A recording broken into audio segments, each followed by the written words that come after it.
Hey, thanks for tuning into my podcast. This is Big Head on the Block, hosted by me, Tim Henderson, aka Big Head. Hey, welcome back to Big Head on the Block. Today I have a guest speaker, Kit Cessna. Kit is a former Special Forces soldier, a Delta operative, and eventually he came to Baton Rouge and was part of the training instruction of our SWAT team and a reserve officer with the Baton Rouge City Police. Kit, welcome to Big Head on the Block. Thank you. Thank you for having me. First of all, let's kind of delve into your background and let's talk about what got you from point A to eventually point B, which was the Baton Rouge City Police, where you were a tactical instructor for our SWAT team. So kind of tell us at what age maybe you went into the military and kind of give us a little background as to how the progression went in the military. I went into the military right out of high school in the 70s, in the late 70s. I had a family background in the military. Father was a Korean War veteran in the Marine Corps. I had an uncle in Iwo Jima. And so I went into the Marine Corps right out of high school. I put 6 years in the Marine Corps, wasn't really satisfied. And so I ended up in Army Special Operations and finished out my career in Army Special Ops. Served in the Ranger Battalion, went to Delta Force Selection from the Ranger Battalion, served in that unit for 4 years, and then I ended up in a Special Forces ODA for the last part of my military career. When I retired, I ended up working on the U.S. State Department's Anti-Terrorism Assistance Program, which trained foreign police officers in counterterrorism, and that was run out of Louisiana State Police Academy there in Baton Rouge. So I arrived there in about 95, 96, moved my family down there. I always had an interest in law enforcement. In fact, when I was a kid, my original plan was to serve a tour in the military, and then I wanted to be on LAPD SWAT. That was my life's dream. Oh, wow. And then I ended up sticking with the military, which I'm glad I did. But when I got onto ATAP, I was around a lot of the leadership and mid-level leadership of Central Parish, SO, BRPD, EBR. Became good friends with Greg Ferris and ended up asking him for a reserve commission, which he got me, and with the idea that I would be both a trainer and an operative on the SWAT team. So I started with them. Now, I'm 64 years old, Tim, so don't hold my memory to the exact month, okay? Yeah, no worries. That would have been about 1998 is when I started with them. Okay, good deal. Let me just give some a little backstory to my people, because not everybody's from Louisiana. The agencies that he's referring to are all based out of Louisiana. BRPD obviously is the Baton Rouge City Police, which I worked for. He mentioned some other agencies. They're all in the greater Baton Rouge and surrounding areas. And the ATAP program, I used to work out at the State Police Club, and so I used to get to see those guys. I've seen people from the Philippines. I've seen people from pretty much all over the country that were there training. So these were probably the people that you're referring to training. Were they all police or were some of them military? Do you remember? Well, I did about 80 different countries during those years. And one of the things you got to remember when you get outside the United States is they're not necessarily two separate deals. Right. When you get places like El Salvador, South Africa, some of these other places, they serve both roles. They're more of a military organization or a both. But most of them were police officers, whatever that meant in their society, that's what they were. Not all of them were tactical. I'd say about half of them were tactical, but they were there as part of a State Department. That State Department program was designed to get the police officers in those countries both trained and able to cooperate with the U.S. Embassy. Okay, man, that's some high-speed stuff there, Kit. We glad that eventually you made it to Baton Rouge. Now, for my listeners, I've been to a couple of classes that Kit put on, and I became very interested in the Special Forces. I became interested, obviously, when Black Hawk Down, the movie came out. I was really intrigued by the Delta concept, so I read some books and kind of studied up. And once I found out that Kit doesn't really know any of this, I mentioned a couple things to him, just in a briefing, but Kit doesn't really know any of this information. I sought him out. I don't volunteer. I don't really like to shoot, but I sought out some classes that he was putting on in the Carville area. And I believe it was a military type organization that trained us police officers. Is that what Carter was? That was Southern Anti-Terrorism Regional Training Academy. That was a cooperation between Ascension Parish Sheriff's Office and the National Guard. Okay. I knew it had something to do with the military. I just couldn't remember. But I was really impressed with the fact that Baton Rouge Police was able to get somebody with such credentials to assist. And part of this podcast, we're going to focus on the transition of Kit from military to the police tactical aspect of it, because I'm sure the rules of engagement and everything else obviously would all be significantly different. So whenever you were in Delta, as much as you can talk about, whenever you were in Delta, can you tell us some of the places that maybe you traveled on a mission? Well, I was a Cold War soldier. So my whole career, the biggest enemy was the Soviet Union and all of the shenanigans they were pulling around the world. Now, that war got hot a few times, but I guess we can thank God that it never turned into the real thing. Right. I was involved in Panama in '89. I was an advisor in El Salvador several times. I was with the Diplomatic Protection U.S. Embassy in Bogota and a few other odds and ends that I can't really discuss. Right. But, you took your action where you could get it in those days. It wasn't like the last 20 years where these guys are decorating the walls with silver stars, Right. You took the action where you could get it in those days. Yeah, it seems like probably like you said, over the last 20 years, the amount of conflicts and areas that we would send people that were Delta, Special Forces, Navy SEALs type stuff is pretty much a common occurrence now compared to back when you were operating. So kudos to you for putting it on the line. Kudos to your family, your heritage, and everybody that served. And the best thing I can say is finally you got smart. I have a jarhead for a kid. You got smart and got out of the Marines. So that's always something to be proud of.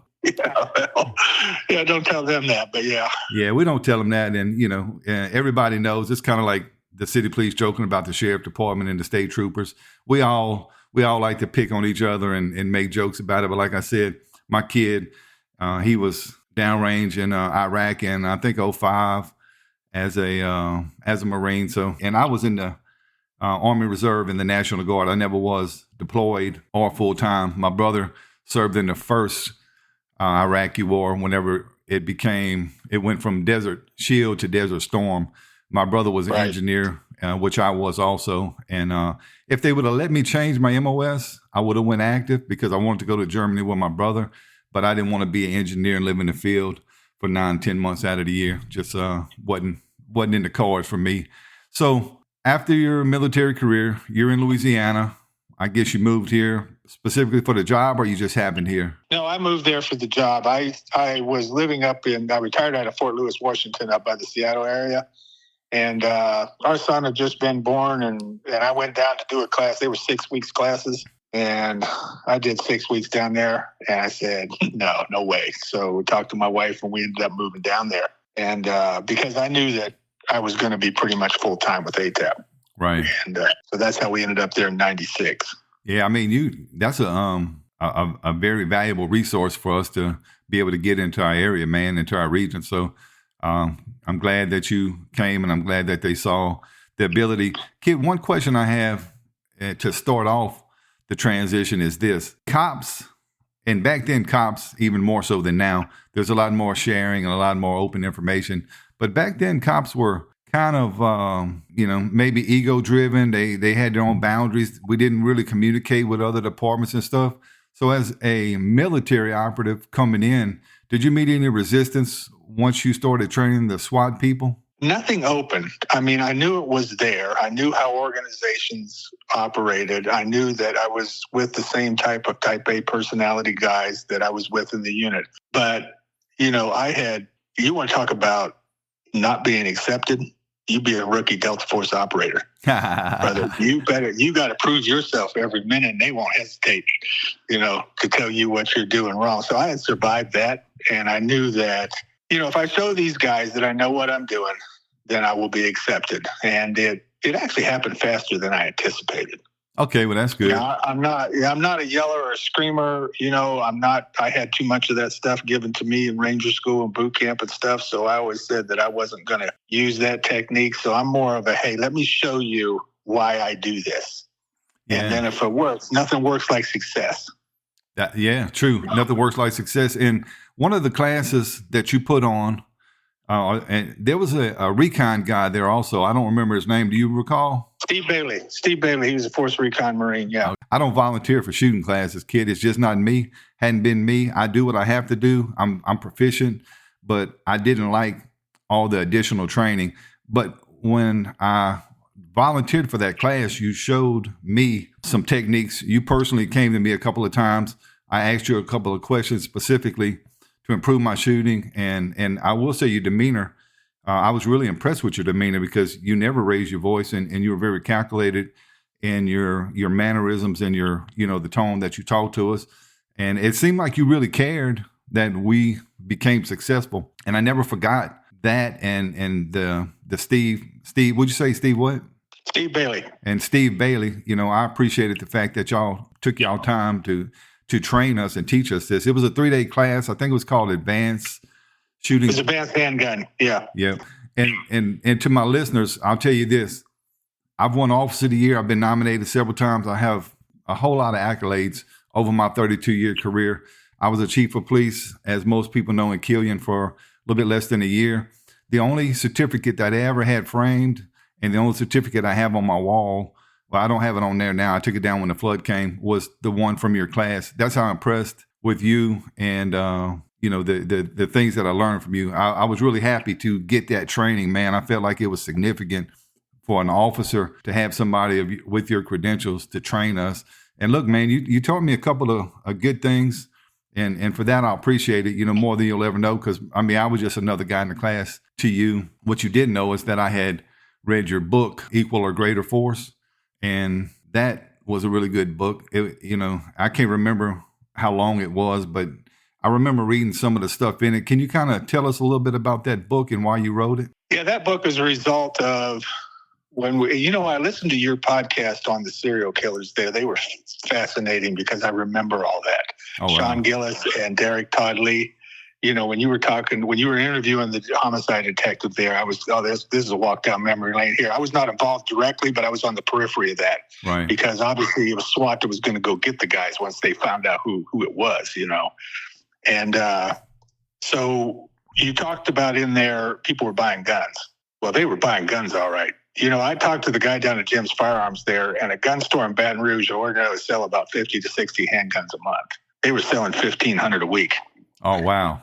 So with Greg and the sheriff and everybody got, all the leadership got together and said, look, we're fine with these people buying guns, but they need to understand how to use them and when they can use them. So they set up some training courses for these civilians out at Ascension Range, and they had somebody teach law, and then I gave a PowerPoint on mindset, defensive mindset in a lethal force encounter, and then they go out to the range and squeeze off a few rounds. Well, I got the idea, I'll take this PowerPoint and turn it into a book. Well, that was easier said than done, let me tell you. But I stuck with it, and it ended up about 130, 140 pages. It was written for civilians. Anybody that most people listen to this podcast, guys, I'm singing to the choir, Right. But for somebody who had never been in that, that's who I wrote the book for. Hey, if you're making a decision here to defend yourself with lethal force, there's some things you got to think about. Not saying don't do it, but you got to think about some things. So that's where that book. Right. Is it still in publication or? I have no idea. I wrote another one about the war on terror, all enemies, foreign and domestic, about the same length, again, written for civilians. And to tell you the truth, until people remind me of it, I kind of forgot I wrote them. That's funny. Well, okay, so it was a long time ago when I read the book, Kit, but there was one thing you mentioned in there, and it was something about going underwater and a simulated drowning with a bag over your head. You remember that? Yeah, what I was trying to do is I was talking to the people who said they couldn't kill somebody. And I said, well, I'm going to put you on a theoretical exercise. I'm going to tape a pistol to your hand. I'm going to handcuff you to the side of a pool, and I'm going to push your head underwater. Sometime in the next 60 seconds, you'll shoot me. You're not going to be worried about the morality of it. You're going to be thinking about how good it feels to breathe again. Yeah, okay. Man, I'm trying to make the point that, you're talking about staying alive. Right. And look, people, I've been in, I guess nothing near the military experience, but I've been shot at. I've had situations that were critical situations that I was able to survive in. And people, you need to understand one thing. What Kit's telling you is the same thing that a cop goes through daily, because everything we do is an unknown variable, especially in uniform patrol. And you see that people attack police all the time, and that police either have to be offensive or defensive and respond to these incidents, right? So you have to, and I told cops a long time ago, you have to make a decision when you get into this career with the understanding that you may have to take somebody's life. And if you don't think you can do it, then you're not in the right profession, because first of all, you're going to put me in danger if I'm your partner and I'm there with you. And second of all, you're going to put everybody, including yourself, on the peripheral in danger. So, the concept that you talk about is something that I've actually, as a supervisor, I retired as a lieutenant with the Baton Rouge City Police. And it's something that I talk to my officers about because it's very important. So let's transition back to the SWAT element. Whenever you started instructing or became a tactical instructor with the SWAT team, were you the primary instructor or did y'all have multiple instructors? Well, originally it was me and two other guys. Mike Smith was an ex-Delta operator. I'm trying to remember the other guy's name now. He came from Department of Energy SWAT team. They have a SWAT team that guards the nuke sites out there, Bill Yeagle. Those two didn't hang around too long. I don't know why, but I had determined that I was there to stay. So within about 3-4 months, I don't know, maybe it was a little longer than that, I became kind of the fixture there. Probably within about 3 or 4 months, the tactical commander, Chuck Mondrick, made the statement that training is what I say it is, and training is over when I say it's over, speaking about me. Right. And when he laid down the law on that was my signal that I had the ball. And that's good that Mondrick did that, because I know a lot of the guys on the SWAT team, and I've actually done, I don't know if you remember Ricky Arnett, but Ricky. Oh, well, yeah, very well. Yeah, Ricky and I did a podcast earlier, and we actually. I listened to it. Okay, so he actually mentioned your name once or twice in there. I can't remember what my response was. I've done so many podcasts, I don't quite remember. But like I said before, I was always impressed with you. So people like Ricky, some of the other people that they high speed guys, they alphas, they front of the pack guys. Did you? And I know Ricky personally, and Ricky's a good guy, a good cop. He was a good commander. He was a good leader. I didn't ever work with him in a tactical situation, but I've heard good things about him. So whenever you had people that would give you input, obviously I'm sure you absorbed what they had to say. If y'all had differences, I guess would be the easiest thing. Say you said it needs to go this way, and they would say that way. Obviously you had the final word, but was there like a debrief, and was there any kind of way that y'all kind of worked through it? Was it scenario based stuff that y'all did that would give you the final answer about the tactical side of things? Not the tactical. The tactical never was a problem. Ricky Arnett was one of the guys that I picked up right away. This is a guy who's, he's kind of above the pack here. So if I had a question about whether or not this was going to be a problem in the police world, I would go to Ricky, and there was a couple other guys.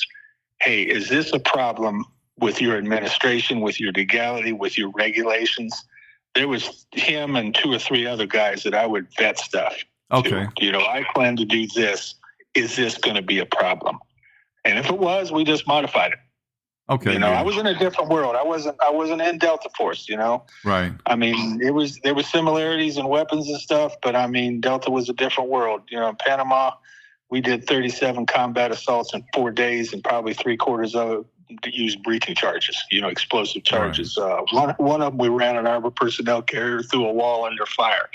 It was a different world. So I was very well aware of that. Okay. Yeah. And that's kind of a little bit of the focus of the podcast. I kind of wanted to kind of give people some insight on the differences. And I use the word rules of engagement. As police officers, we're bound by the laws of the state, the federal laws and everything.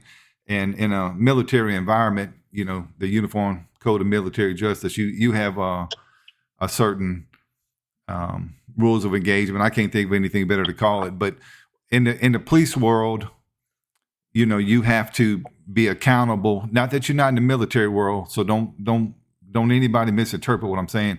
You have to be accountable for every little thing when you or you got to make sure that you're doing tactical things that are within the law. Is that a way not to make the military look bad? No, it's the way the way I would explain it is this, is that anything we said or did as part of a police organization could end up undergoing legal discovery and become part of either a criminal or civil proceeding. Right. Anything we did in the military could be scrutinized, but it was going to be scrutinized from a different direction by different people. Okay, yeah. It wasn't the same world. It wasn't that you couldn't have your actions questioned. It just was not going to be through what we commonly know as the court system, civil or criminal. Right. Okay. Yeah, great explanation, man. I'm glad you said that so clearly and concise. So you're holding a reserve commission with the Baton Rouge City Police, which gave you all the arrest powers and all the basically benefits without a salary of a regular officer. So did you participate on these tactical entries? And if so, kind of give us an idea of what your spot was. I did up until 2000. Okay. January 2000 was the Gore Flow incident up on Washington Street. And I accomplished something there I never managed to accomplish as a soldier. I managed to get myself shot. And so, I don't know if you want to go into details about that incident. It was a guy holding a kid hostage. We ended up making a direct entry in there. Ended up fighting the guy for the gun. I got shot through the side of the left hand. Okay, yeah, I'm okay going through it. My listeners would love to hear it, man.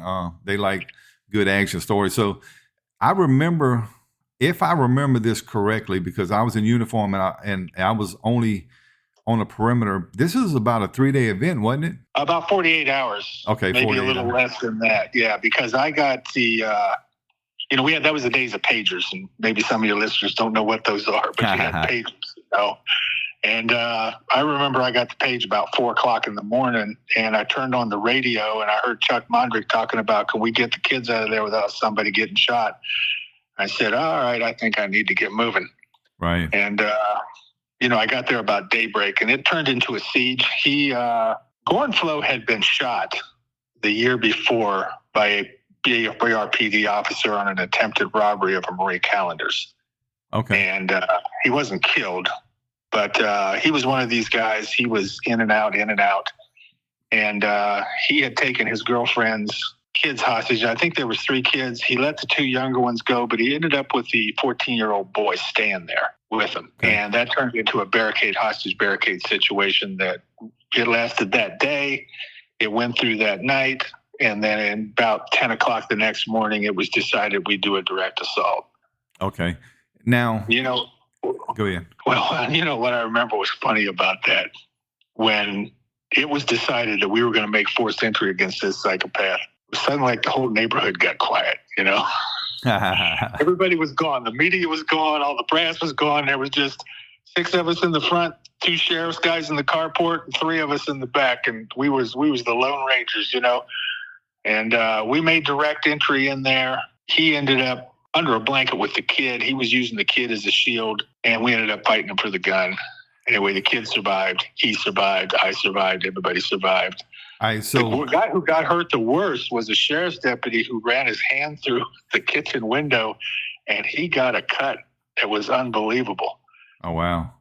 I'm sure you had to get medical attention. So when y'all made entry into the house, did y'all just breach the door with like a ramming tool or what? We breached it with a ramming tool, and then we tossed a depth tech in there in the living room. We ended up going down the hallway. It was a real tight house. 2 bedrooms on the right, 1 bedroom, 2 bedrooms on the left, 1 bedroom, bath on the right. We ended up ramming the bathroom door, depth teched it. There was pocket doors going into the bedroom. We pulled the pocket doors back. The guy threw a depth tech in there, and it landed in the baby's crib. When you Kid say was long gone, you talking about a flashbang? Flashbang, yeah. Depth Tech was the manufacturer. Okay. Depth Tech 20. Yeah. They commonly refer to as Depth Techs. And anyway, it blew up the baby's crib, and he was on the other side of the bed, wrapped up with the kid in a blanket. Okay, so as y'all are penetrating the house, y'all get to the point where you realize, are they like totally covered in the blanket? Gorenflow's head was visible, and you could just see the top of the boy's head, just his hair up under Gorenflow's chin. Okay, And that's it was not good. Yeah, you kind of in a no-win situation right there, man. That even with your experience and all their experience, man, that's a that's one Well, for the ages, I guess. well, the curveball that I got thrown was the fact that the kid's head was in contact with his. We had a guy hit in a training accident in Delta with a they called it a Car 15 M4 5.56 round. Uh-huh. Anyway, it hit him under the right cheek, and the bullet never penetrated his skull. It traveled around his skull and exited out the back, and the bullet never penetrated his skull. Real lightweight, fast bullet. Gorenflo made the threat he was going to shoot the boy. I didn't shoot him because I remembered right that incident flashed into my mind. I got no idea where this light, fast bullet is going to go at close range. Right. So I didn't take the shot. Maybe, I don't know, hindsight, maybe I should have. But we ended up having a dialogue with him, and then he decided that he was going to shoot. We ended up fighting for the gun, and I got it through the left hand. Okay. So safe to say you reached to try and control the gun at some point, and that's how it happened? Well, as I remember, what happened was I was in there with another Joel Patterson. We were kind of in there by ourselves, and I said something to Joel effective, Joel, tell the rest of them guys to quit messing around and get in here. What I didn't know was that they had already entered and made a plan. One of them maced him. The other ones grabbed the kid. And when I think it was reaction to the pepper spray in the face that he screamed. And the next thing I know, I got this 380 in my face. So in reflex, I slapped it away with my left hand and grabbed his hand. And that's when he fired it. The bullet went through my left hand, bounced off a drawer pull, and the detective said they found it in the attic. Oh, wow. Man. So did it, I'm guessing because it was your left hand, it didn't neutralize you. You were still kind of in the fight, if you will. Yeah, I was still in the fight, but I couldn't shoot. There was, there was legs and elbows. And in fact, when the shot fired, everything froze. And there was smoke in the air, and it kind of went around the room. Because the tactical commander, Kerry Clark, said somebody got hit. And it kind of went around the room. Wasn't me. Right. And even Gorenflo said, wasn't me. And, oh, my God. Imagine that. I looked down. I had those flight gloves on. I looked down at my flight glove, and I could see the joint exposed. The outer knuckle on my little finger that connects to the hand. I could see the joint exposed. Through there. I said, "Yeah, I think it was me." Yeah. Well, I'm glad. I'm glad it was your hand and not your face, man. I guess the quick reactions. Cops. When we debrief, when we analyze things, we always coulda, shoulda, woulda. And objectively, I say what people don't realize, especially in these shotgun houses around this area, there's really only a few steps that you can make before you're on top of somebody. And when you have 2, 3, 4 people in a room, it's really hard to maneuver, to operate, to do anything safely. And I can see that even with just you, Joel, and those two there, that it would have been hard to take a shot, even if you would have wanted to, even if you had him exposed to a point where you could. But kudos to you and Joel and the rest of the SWAT team, for effectively taking him into custody. I don't remember exactly what happened to him. I got a call from an organization that represented victims about 3-4 months. No, it was actually half a year later. And they wanted me to come down for his federal sentencing, felon in possession of a firearms ×3. And they gave him 25 years on the federal side. I heard later they gave him 69 on the state. Okay, well, good. And he was put away. I didn't know. Attempted murder ×4, something like that. Yeah. Oh, outstanding, man. He needed. He's lucky he didn't meet his demise that day. Things work out for a reason, man. You here. When I say here, you made it through the encounter as well as everybody else. The kid was okay, which is ultimately the biggest objective. Was to get the kid out unharmed. Anytime you have a hostage situation, you have to make sure that your primary objective is to do all you can to make that the priority. I guess is the easiest way to describe that. So after you got shot, I'm guessing you were down for a while. Well, I had to work for a living. We had 2 children, one of them handicapped. So, and I was working for that program, but that was straight contract work. No work, no pay. So gotcha. That happened on a Saturday. I went back to work on a Tuesday. Okay. I had my arm all wrapped up, but I can still run a firing range. So that's Yeah. That was it right there. Yeah, well, that was good, man. And we're gonna just chalk it up to you being a Delta, former Delta operative. Y'all only got a 3-day turnaround on after you shot. You don't get too many days off. Yeah, I caught some flack for that, but my boss called me up and said, if you can show up for work, the guy I worked for was a retired Army colonel. He said, hey, if you can show up for work, I'll keep paying you. So I said, I'll be there Tuesday, boss. Well, good for him, man. That's how you take care of people. I never people that are in our line of work, whether it be police, military. I don't really give kudos to firemen because just the natural rivalry with them. But right. We'll throw them in there. People that do this type of work, they should have certain privileges extended to them whenever they're hurt. And I'm glad that this guy thought enough of you and thought enough of the situation to let you stay at work. So how much longer after that particular incident did you stay in training? I know eventually you moved for family reasons, and you can expound on that if you want, but just kind of tell us how long you were with BRPD in general. I was there from 98 to 2007. So I was there 7 years after the corn flow incident. Now, I stepped out of an active role, made a promise to my wife I wasn't going through any more doors. We had a handicap. She was right. We had a handicapped child, but I could still participate. I could still be the trainer. And that's where I really started concentrating on taking the team to a higher level. I wanted to accomplish a lot of things. The guys are very competent with weapons. I wanted to get them to the point tactically where they could execute any maneuver without rehearsals. That took a while. And then I want to start throwing more complicated stuff at them. So over the years, I was just going through the day, what all we accomplished. Bus assaults, hijacked bus. Actually, we got into aircraft assaults. We practiced hijacked aircraft at Baton Rouge Airport. With trains. We got into, when the war started, we really started to get into the anti-terrorism, operating in chemical suit. Right. Against a terrorist safe house.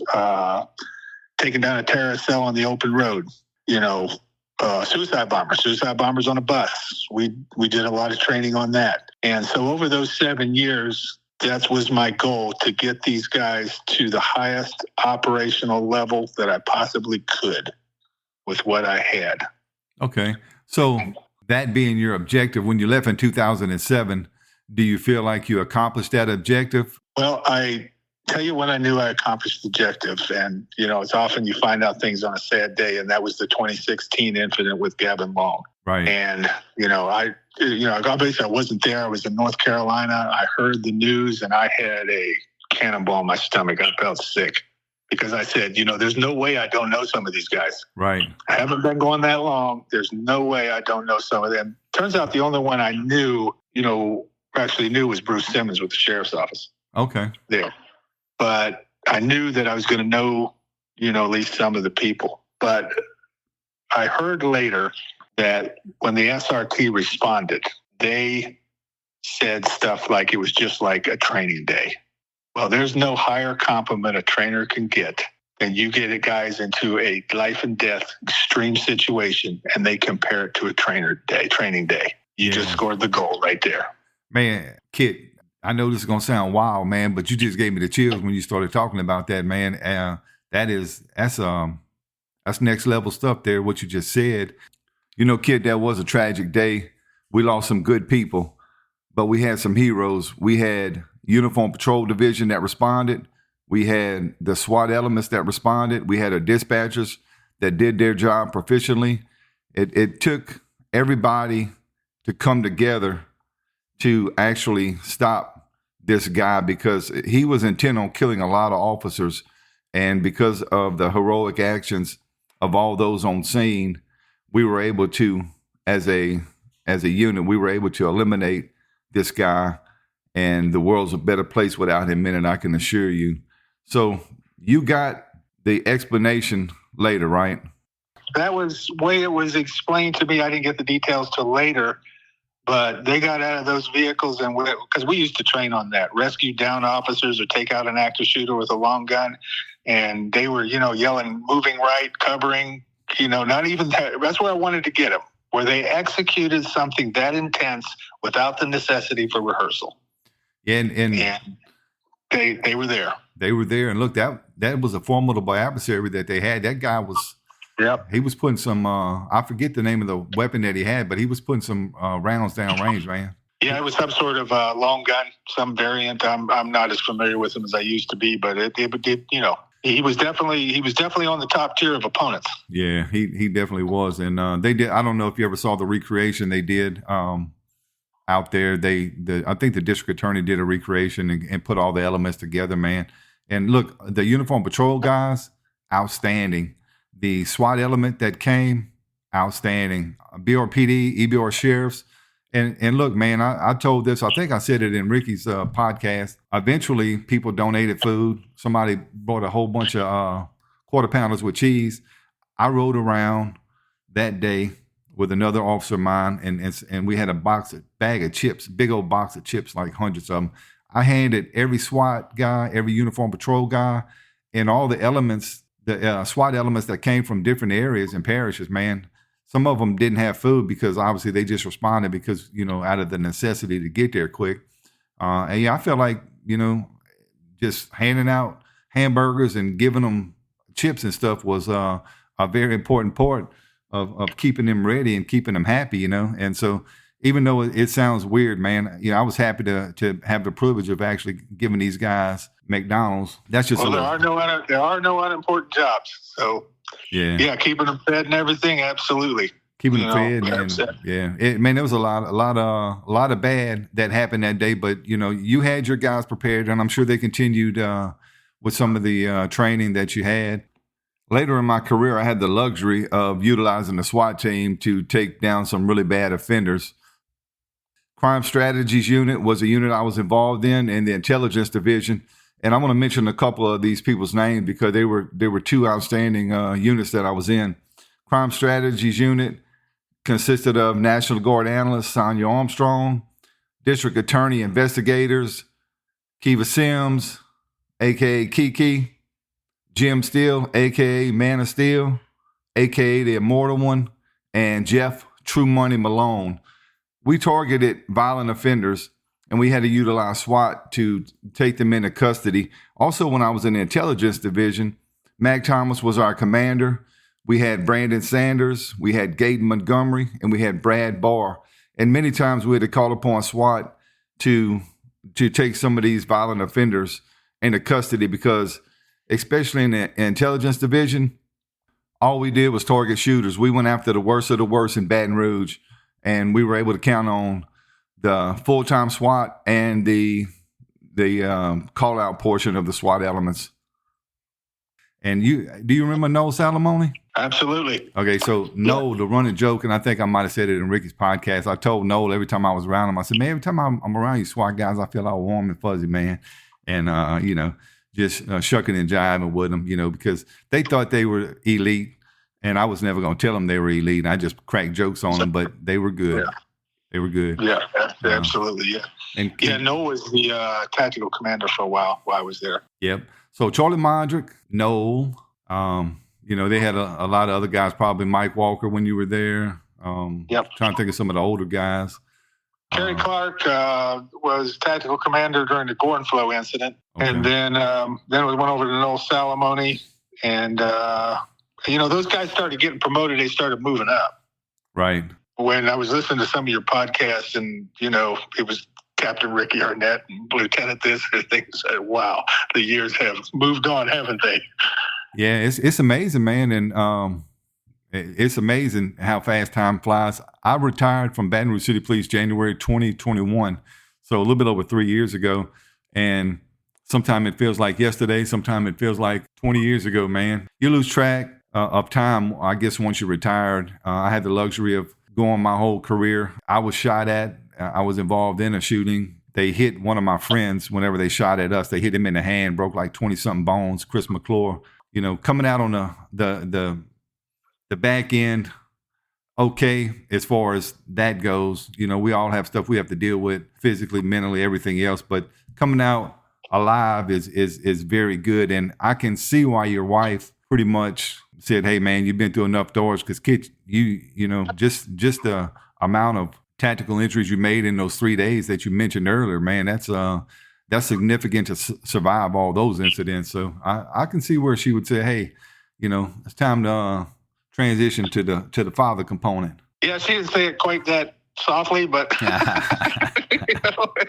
so I said she was right. She was right. We had children to raise, and I didn't need to be, on the front end of things anymore. I would, it really, in a way, it freed me up to really concentrate on the training. Right. Because it was after the Gore and Flow incident that I really made the strides I wanted to make. Okay, well, good, man. BRPD and all the surrounding areas that you trained are better off because you were here. You're in North Carolina now, which ironically, North Carolina is where the Green Berets are housed, right? Well, that's where the school is at, and there's one special forces group there, but they got forward deploying elements, Fort Lewis, Okinawa. They used to have one in Baton Rouge, Germany. They're forward deployed around the world. Now, that's as it was during my days. Right. I have no idea what their configuration is now. Gotcha. So before we leave, and I really appreciate you taking the time to talk to us, I want to get a commitment from you that whenever I start my next podcast, which is going to be based on military experience, I would love to have you as a guest. And if I can think of anything else to talk about in regards to police, I would hope that you would allow me to get back in touch with you and maybe have another podcast, because I think people are really going to enjoy this podcast. Yeah, absolutely. Anytime. I'm still working. I actually work for a municipality, and I know I don't have to tell you what it's like to work in a municipality. But I picked a different career at this phase of my life. I work at Public Works in the town of Cary and for the water system. So rather than, a truck full of weapons, I got a truck full of tools. Rather than a Kevlar helmet, I got a hard hat. But you can't argue against the necessity of keeping the water on. But yeah, that's a significant job you have. It's equally as important, if not more important, because without water, we can't survive. So I'm sure the people in North Carolina are happy. I'm happy that you took the time out to come onto my podcast. And if you want to give a shout out to the BRPD or the other officers you train, you're more than welcome to real quick, and then we'll end the podcast. Yeah, I remember all you guys quite fondly. It's kind of strange to see people retiring that I worked with. Like I said, the years have passed, but remember everybody fondly. Anything that I can do, don't hesitate to get a hold of me. I talk to Mike Walker and Ricky Arnett, Joel Patterson, regularly, not every day, but regularly. So, and Greg Ferris, I talk to all the time. Thank you a lot, Kit. And, you know what? I do have one more thing to ask you, and it's totally unpolice related, and you can answer it if you want. I'm a Black Hawk Down groupie. Is the way they portray the Delta operatives in that, is that something that's somewhat realistic? Well, that was my squadron. Most of those guys I knew. I had left to go to First Special. Delta's an organization that the leadership positions close out real fast toward the top. So the longer you're there, the more they encourage you to go out somewhere else and get a leadership position, because you have to have that for promotion. Okay. So I went out to First Special Forces Group not too long before that happened to be on an ODA to get an operations sergeant position. It's all part of the Army bureaucracy. You know how it is, getting promoted and everything. Well, that was my squadron. So me and my wife, when those guys got killed, the squadron was still deployed.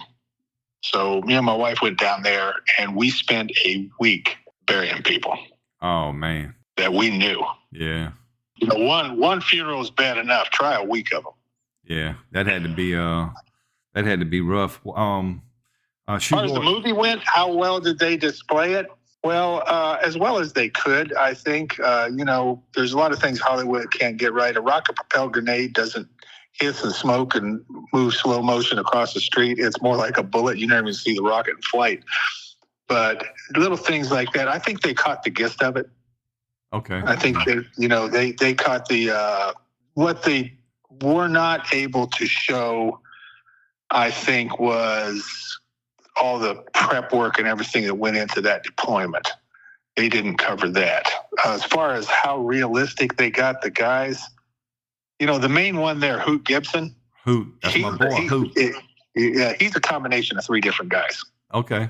And I could see all three of them in him, Yeah, who was my guy in Ricky's podcast? I don't know. I hope they didn't block it out, but I had the one scene from there where Hoot was talking. Sometimes they hit you with a copyright and they'll take it out. I hope they didn't take it out, but hopefully that little Port of Black Hawk Down was in there because I did mention it. Because Hoot was my guy, man. I bred Malinois, and my wife and we had one that was high speed, and I said we're gonna name him Hoot. Well, the only thing they didn't get right, okay, what he said there in the end about it's the guy next for you would be the way everybody feels. It's not the way everybody would talk. Okay. More than likely, say, quit blubbering and get back to work would be probably more what somebody would say. Right. You know? Yeah. Well, for Hollywood, it would be the way people feel, not the way they would speak. Yeah, and look, that makes perfect sense because ain't no cop gonna sit here and say those kind of things either. But it makes perfect sense what you just said. All these years later, I got the perfect analogy. So that's one thing I'll take from this phone call and from this podcast. Shoe Gordon, and those guys, Gordon. They kind of always been my heroes, man. Did you have a chance to serve with them? Oh, yeah. Me and Randy were in the Ranger Battalion together, and we went through Delta Selection at the same time. And we got to the unit at the same time. We were in the same operators training course, and we ended up in the same squadron. I was with him until I left. Gary Gordon, his wife introduced me and my wife. Oh, man. Yeah. So, that was now, Randy was a genuine nice guy. Gary wasn't. Well, you need all sorts, right? Yeah. I mean, they were both good guys, but they were definitely opposite personalities there. Randy was, his family they're dairy farmers up in PA. I went up there for Thanksgiving one time with them, salt to the earth. Like I said, Gary was a little more scratchy. Gary was a little more, he wasn't hard to get along with, but he wasn't warm and fuzzy. Right. Okay. Yeah, that makes sense. Well, like I said, it takes all kinds. So look, that was just laying you out for me. To all my listeners, you got a freebie on me because I wanted to ask Kit the question. Kit, thank you so much for being here. Thank you for having me. Thanks for tuning in to this episode of Big Head on the Block. I'm Tim Henderson, the host. I look forward to dropping another podcast soon. Please give us any comments, likes, dislikes, or any topics y'all would like to discuss. Thank you.